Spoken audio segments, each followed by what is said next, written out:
Bonsoir à tous, bienvenue pour votre rendez-vous avec l'Afrique et sans plus attendre, voici vos titres du jour. Partenariat autour de l'énergie, le groupe Sonelgaz se dit prêt à exporter son électricité vers la Libye. Première étape pour les ambitions d'Alger dont la volonté est de bâtir tout un réseau régional de l'énergie incluant le Maghreb et le Sahel. On en parle dans un instant.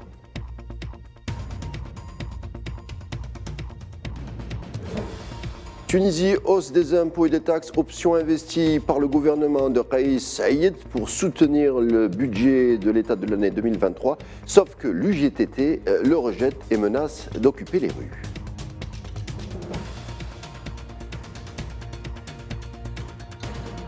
Sport, football, du 13 janvier au 4 février, l'Algérie organise le CHAN, championnat d'Afrique des Nations, l'équivalent de la CAN, mais avec uniquement des joueurs des championnats locaux.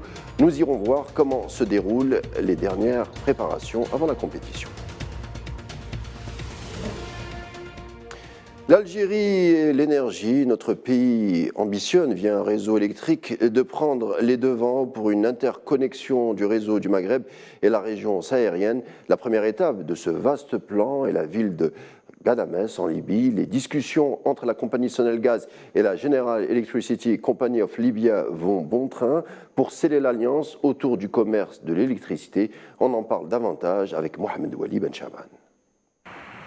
L'Algérie ouvre la porte à une éventuelle opération d'exportation d'électricité à sa voisine libyenne via le réseau électrique tunisien. Cette opportunité a de fortes chances de se concrétiser prochainement. Le groupe Sonelgaz et GECOL accélèrent les discussions pour mettre en place des mécanismes permettant l'exportation de l'énergie électrique et d'autres services vers la Libye à travers la région de Ghadamès. Alger est en train d'étudier les possibilités d'un raccordement électrique de haute tension entre les deux pays à travers la Tunisie pour exporter l'énergie et offrir aux voisins d'autres services à travers des lignes électriques. Les négociations entre les deux parties visent à développer la coopération dans le domaine. GECOL, pour sa part, veut tirer profit de l'expérience de Sonelgaz et mettre en place des partenariats avec ce groupe. Au cours de la réunion qui s'est déroulée ce matin à Alger, Sonelgaz réitère la disposition du groupe à fournir ses services à la partie libyenne dans différents domaines de l'énergie.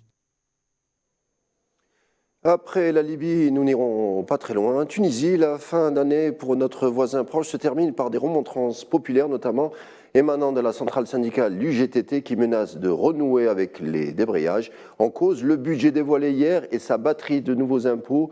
La pression fiscale sur les contribuables est jugée déjà lourde. Une énième hausse défendue d'un autre côté par le gouvernement pour permettre de financer les dépenses de l'État pour l'année qui vient, lesquelles s'élèvent à 22 milliards de dollars. Est-RDC en proie à la violence, le M23 ainsi que bien d'autres groupuscules armés ont la main sur de nombreux territoires à quelques encablures de Goma, chef-lieu de la région du Nord Kivu, que l'armée régulière congolaise a du mal à sécuriser malgré des opérations aériennes avec les Sukhoi russes. Le gouvernement de Félix Tshisekedi réfléchit à une nouvelle politique sécuritaire en instaurant peut-être un service militaire obligatoire. Situation exceptionnelle, mesure exceptionnelle donc. L'annonce a été faite par le ministre de la Défense congolais Gilbert Kapanda à l'occasion de la présentation officielle du document de politique de défense de la République démocratique du Congo. Direction l'Afrique du Sud, en plus d'un dynamisme économique qui ferait pâlir beaucoup de pays, le pays est connu pour son taux ahurissant d'homicide qui voit une explosion d'une criminalité d'un nouveau genre, le rapt contre la rançon. En cette période de fête, la police appelle les parents à une vigilance accrue autour des plages et centres commerciaux. D'après le porte-parole de la police, on signale de plus en plus la disparition des enfants dans le pays. Les cas sont multipliés avec 4000 affaires recensées entre juillet et septembre. Le phénomène aurait doublé en l'espace d'un an. Dans le même temps, plus de 7000 meurtres ont été signalés, soit un toutes les 19 minutes, ainsi que 10 000 viols dans ce pays qui reste l'un des plus dangereux du monde. Le Kenya opte pour la culture OGM pour lutter contre la crise alimentaire, décision qui ne fait pourtant pas l'unanimité, compris dans son propre camp. En effet, le président en place, William Ruto, revient sur une interdiction prononcée en 2012. Précisons que Ruto n'est pas seulement l'homme fort du Kenya et ancien ministre de l'Agriculture, mais aussi docteur en écologie. Dans un premier temps, le gouvernement espère importer au plus vite 10 millions de sacs de maïs OGM des États-Unis pour combattre la crise alimentaire provoquée par la sécheresse qui sévit dans la corne de l'Afrique, la pire en 40 ans. Et on finit avec Sport Football. Nous sommes à quelques jours du coup d'envoi du championnat d'Afrique et des Nations qui aura lieu du 13 janvier au 4 février. Et l'on connaît le programme des premières rencontres. 4 stades accueilleront la compétition.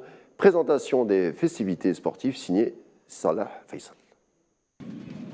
Le coup d'envoi du CHAN Algérie 2022 approche. Le programme est déterminé par la Confédération africaine de football et le comité d'organisation de l'événement. La compétition aura plus d'ampleur. Pour la première fois, 18 sélections disputent le CHAN. Et tout commence le 13 janvier au stade Nelson Mandela à Alger avec la présence des hauts responsables algériens. Les présidents des fédérations africaines, le président de la CAF, Dr Patrice Motsepe. Et oui, le CHAN Algérie 2022 est important. Le premier responsable de la FIFA, le président Gianni Infantino, sera également présent à Alger. Une cérémonie d'ouverture précède le premier derby du groupe A, les voisins Algérie-Libye, à partir de 20h. Le deuxième jour de la compétition, l'Éthiopie affrontera le Mozambique à 14h au stade Nelson Mandela. Le public de Annaba assistera aux 2 premiers matchs de groupe B au stade 19 mai 1956. La République démocratique du Congo face à l'Ouganda à 17h et Côte d'Ivoire-Sénégal à 20h. Le 15 janvier, à Constantine, les 2 premiers matchs du groupe C, Maroc, Soudan, Madagascar, Ghana. C'est au tour d'Oran. La capitale de la Méditerranée accueillera 2 groupes de 3, le groupe D et le groupe E. La partie débute le 16 janvier à 17h, Mali face à l'Angola. Les 4 villes sont concernées par les rencontres des quarts de finale, 27 et 28 janvier. Les demi-finales seront jouées à Oran et à Alger le 31 janvier. La petite finale est programmée le 3 février à Oran au stade Miloud Hatfi, tandis que la finale du CHAN sera à Alger au stade Nelson Mandela le 4 février.